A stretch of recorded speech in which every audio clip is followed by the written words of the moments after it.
இன்னைக்கு இப்போ எங்கே இருக்கோம்னா கன்னியாகுமரியில் இருக்க பகவதி அம்மன் கோயிலில் தான் இருக்கோம். இன்னைக்கு நடந்தது உண்மையிலேயே அது எப்படி அதிசயம் அப்படின்னு தான் சொல்லணும். ஃபஸ்ட்டு கோயிலுக்கு வந்த உடனே நாங்கள் இது வரைக்கும் கோயிலுக்குள்ளே போனதே கிடையாது.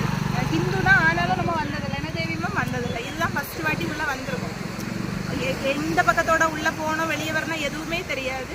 அதில் அர்ச்சனை தட்டு வாங்குறதுக்கு முன்னாடி தேவி மாமா மேனகா மாமா எங்கே போனாங்க, லைனில் நாங்கள் நிற்கும், நீங்கள் அர்ச்சனை தட்டு வாங்கிட்டு வாங்கன்னு.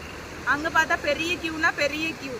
திடீர்னு அந்த ஒருத்தங்க வந்து இந்த பாதையோடி போங்கன்னு சொல்லிட்டு விட்டாங்க. அது வந்து ஸ்ட்ரைட்டாகவே எங்கே போயாச்சு, கோயிலுக்கு உள்ளே ரொம்ப பக்கத்தில் போயாச்சு, சன்னிதானத்துக்கு பக்கத்தில் போயாச்சு.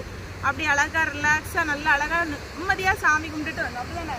அதில் இன்னொரு அதிசயம் என்னன்னா, இன்னைக்கு பயங்கர அதிசயம் தான், என்னோட சாரிக்கு மேட்சாக தான் எனக்கு வளையல் கிடச்சிருக்கு. அதுவும் இல்லாமல் என்னோட சைஸும் அதே சைஸ் தான், கரெக்டான சைஸ். உண்மையாகவே அப்படிதானே? எனக்கு எங்கே போனாலுமே வளையல் கரெக்டான சைஸே கிடைக்காது. கரெக்டான சைஸ்,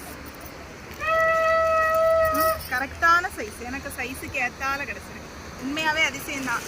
அவங்க என்ன பார்க்கணும்னு நினச்சாங்களா என்னன்னு தெரியல, சீக்கிரமே போய் பார்த்தாச்சு, சாமியும் கும்பிட்டாச்சு. அப்படிதானே தெரியுமா?